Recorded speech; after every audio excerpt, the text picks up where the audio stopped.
Barkada. Isang salita na kahulugan ay samahan. Samahan na walang iwanan. Walang iwanan sa hirap at ginawa. Para lang asawa. Pero hindi. Hindi siya pwedeng ikumpara sa asawa. Barkada ay minsan panandalian lang. Panandalian at minsan nangiiwan. Tama, nangiiwan. Tignan nyo ha. Si Aloisa ng kinasal, hindi na nagpakita. Natali na kay kumpare. Si Joe na nag-abroad, wala na kamusta. Kamusta ka na? Kamusta ka na?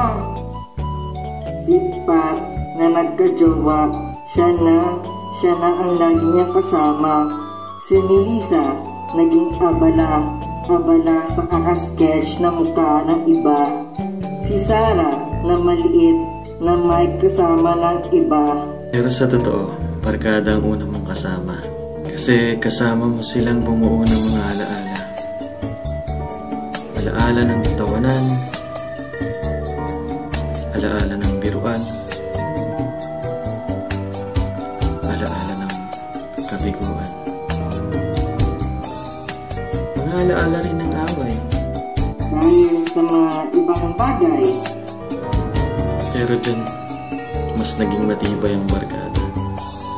Kasi natuto ring magpaubaya. Barkada rin ang unang mo naging sandigan. Sila ang unang mong kadamay. Kadamay sa mga oras ng lungkot. Lungkot sa mga oras na naiwan ka ng mahal mo. Mahal sa buhay na pamanaw. Mahal sa buhay sa pag-ibig. Marami pang iba. Minsan habang tumatanda ka, bigla ka napapaisip, nasa na nga ba sila? Nasa na nga ba ang barkada? Pero kahit walang komunikasyon, alam mo na sila'y masaya. Masaya kasi alam mo na nagawa na nilang pangarap nila. Pangarap na lagi nyo lang pinag-uusapan noon. Nag-uusapan na balang araw matutupad din.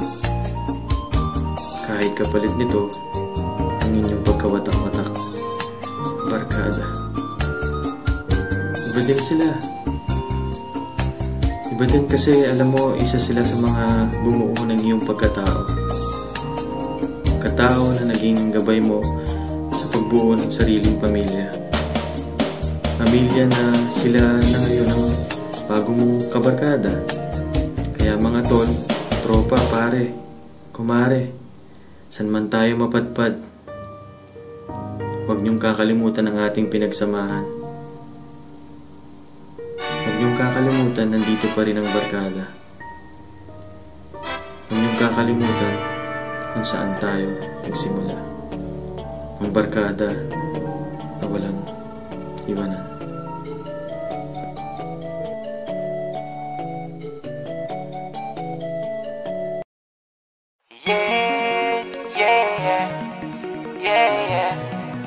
Whoa, whoa, yeah, yeah, whoa, whoa. Baby, paminawa, kining akong kantahan para jud ni sa imuha. Sultian tika sa akong pagbati, gikan jud ni sa akong kasing-kasing. Baby, love tika. Baby, love tika.